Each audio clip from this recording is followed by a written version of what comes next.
তার মানে একটা জিনিস বললাম যে রিনিস টেস্ট করে কিন্তু আমরা পেশেন্টের কী টাইপের প্রবলেম রয়েছে সেটা কিন্তু এখনও ভালোভাবে ধরতে পারলাম না বা কনফার্ম করতে পারলাম না। তাহলে এটা তো খুবই খারাপ ব্যাপার। এই জন্য তখন ওয়েবার বলে একজন সায়েন্টিস্ট ভাবলেন তাহলে ঠিক আছে দেখা যাক আমি একটা টেস্টের আবিষ্কার করি। উনি যে টেস্টের আবিষ্কার করলেন তার নাম হলো ওয়েবার টেস্ট। এই ওয়েবার টেস্টের ক্ষেত্রে যেটা করা হয়, প্রথমে ভিডিওতে তোমাদের যেটা দেখেছিলাম ওইভাবে মারতে হয় না।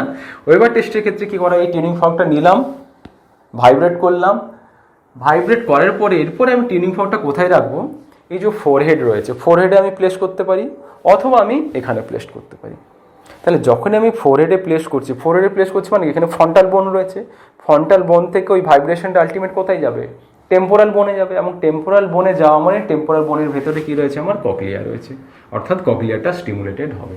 অর্থাৎ ভাইব্রেটিং টিউনিং ফর্ক যদি আমি কপালের মাঝখানে রাখি বা মাথায় রাখি তাহলে কী হবে, এই দিকের ককলিয়া এবং এই দিকের ককলিয়া ইকুয়ালি স্টিমুলেটেড হবে, অর্থাৎ পেশেন্ট একটা সাউন্ড শুনতে পাবে। তাহলে পেশেন্টকে আমি কি বলবো, এই টিউনিং ফর্কটা দেখতে পাচ্ছেন, এই টিউনিং ফর্কটা আমি আপনার কপালে রেখেছি, আপনি চোখটা বন্ধ করুন, বলুন তো কোন দিকের কানে আপনি ভালোভাবে শব্দটা শুনতে পাচ্ছেন।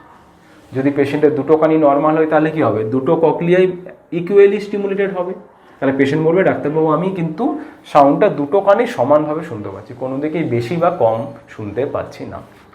ওকে, এখন প্রশ্ন হচ্ছে, ধরে নিলাম এই ডান দিকের কানে কন্ডাক্টিভ হিয়ারিং লস হয়েছে। কন্ডাক্টিভ হিয়ারিং লস হয়েছে মানে ধরে নিলাম এখানে টিম্প্যানিক মেমব্রেন রাপচার হয়ে গেছে। তাহলে ডান দিকের কানে কী হয়েছে, টিম্প্যানিক মেমব্রেনের রাপচার। এখন তুমি টিউনিং ফর্কটা এখানে রেখেছো, তাহলে এই দিকে যদি টিম্প্যানিক মেমব্রেনের রাপচার হয় বা ডান দিকের কানে কী টাইপের হিয়ারিং লস হয়েছে, কন্ডাক্টিভ হিয়ারিং লস হয়েছে। তাহলে যখনই কন্ডাক্টিভ হিয়ারিং লস হয় এই দিক থেকে তো কোনো সাউন্ড আর আসতে পারে না। তাহলে যখনই এদিক দিয়ে কোনো সাউন্ড আসে না, এই পাশের যে ককলিয়াটা রয়েছে ওই ককলিয়াটা কি হয়ে যায়, হাইপার অ্যাক্টিভ হয়ে যায়। তাহলে এই দিকের ককলিয়া হাইপার অ্যাক্টিভ হয়ে যাওয়ার জন্য যখনই তুমি টিউনিং ফর্কটা রেখেছো, নর্মালি কি হয়, both cochlea are equally stimulated. এক্ষেত্রে এই ককলিয়া যেহেতু হাইপার অ্যাক্টিভ হয়ে গেছে তাহলে একই ভাইব্রেশন এলেও কিন্তু তাহলে এই ককলিয়াটা কী হবে, ওই ভাইব্রেশনটাকে আরও ভালোভাবে ক্যাচ করবে বা এই ককলিয়াটা আরও ভালোভাবে অ্যাক্টিভেটেড হয়ে যাবে। তাহলে ককলিয়া যদি হাইপার স্টিমুলেটেড হয়ে যায় তাহলে পেশেন্ট কি বলবে, ডাক্তারবাবু আমি কোন দিকের কানে ভালো সাউন্ড শুনতে পাচ্ছি, আমি ডান দিকের কানে ভালো সাউন্ড শুনতে পাচ্ছি। ব্যাপারটা বুঝতে পেরেছো?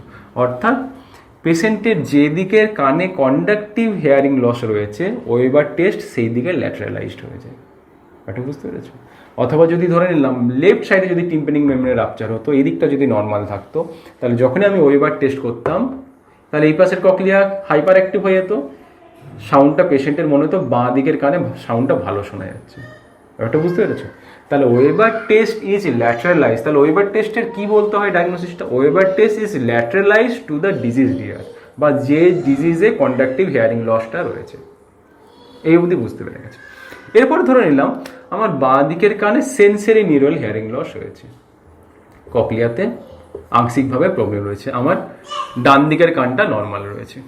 এরপরে তুমি কি করলে, এই টিউনিং ফর্কটাকে ভাইব্রেট করলে, ভাইব্রেট করার পরে তুমি কোথায় রাখলে, তুমি রেখেছো পেশেন্টের কপালে রাখলে। তাহলে কি হবে, এই দিকের ককলিয়া তো ড্যামেজ, এই দিকের ককলিয়া তো নর্মাল, তাহলে পেশেন্ট কোন দিকের মনে হবে যে সাউন্ডটা ভালো শোনা যাচ্ছে, যে দিকের ককলিয়া নর্মাল রয়েছে, তাহলে এই দিকের ককলিয়া নর্মাল রয়েছে, ডাক্তারবাবু আমি কিন্তু ডান দিকের কানে ভালো সাউন্ডটা শুনতে পাচ্ছি। তাহলে ডান দিকের কানে ভালো সাউন্ড শুনতে পাচ্ছে মানে কি হচ্ছে, বাঁ দিকের কানে কি হতে পারে, সেন্সরি নিউরাল হিয়ারিং লস। তাহলে এই কনসেপ্টটা বুঝতে পারলে।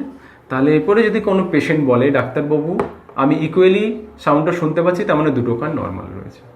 ডাক্তারবাবু আমি ডান দিকের কানে ভালো শুনতে পাচ্ছি, তাহলে ডান দিকের কানে ভালো শুনতে পাচ্ছি মানে আইদার ডান দিকের কানে কন্ডাক্টিভ হিয়ারিং লস রয়েছে অথবা বাঁ দিকের কানে সেন্সরি নিউরাল হিয়ারিং লস রয়েছে।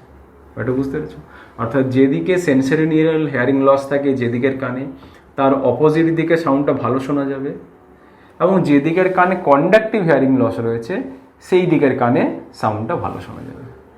ব্যাপারটা বুঝতে পেরেছেন? তাহলে এটা হলো ওয়েবার টেস্ট। এখন এরপর একটা প্রশ্ন করা হয়, যদি পেশেন্ট এসেছে ওয়েবার টেস্ট এবং রিনিস টেস্টের মধ্যে কোন টেস্টটা আগে করবে, তাহলে কোন টেস্টটা আগে করবে তোমরা কমেন্টে জানাও। দেখা যাক তোমরা কজন এটা ঠিক অ্যান্সার দাও। ওকে, চলো, থ্যাংক ইউ।